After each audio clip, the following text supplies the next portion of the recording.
ఏంటి మా అమ్మాయి? ఏంటి అయ్యి వినపడదా నీకు? వినపడదా?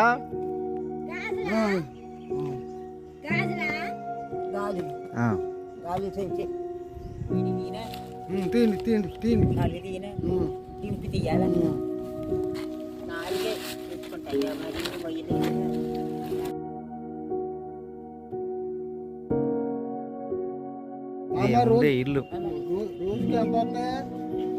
రోజుకి ఎంత వస్తాయి? కాదు అమ్మితే నివసించే ఇల్లు చాలా ఘోరంగా ఉంది. దీంట్లో పాములు వచ్చినా పుట్టులు వచ్చినా ఇబ్బంది పడుతుంది. చూద్దాం లోపలికి వెళ్ళి.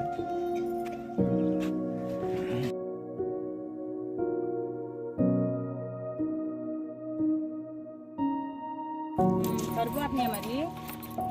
దేవుడు ఎట్టడగా ఆయనే పంపించాడు. ఇప్పుడు చాలేదు అని అడగటానికి అవకాశం లేదు. దేవుణ్ణి అడుక్కుంటా, నేను ఎవరిని అడగను. నాకు తక్కువ అయితే దేవుణ్ణి అడుగుతాను, అడిగితే మాట్లాడతాను.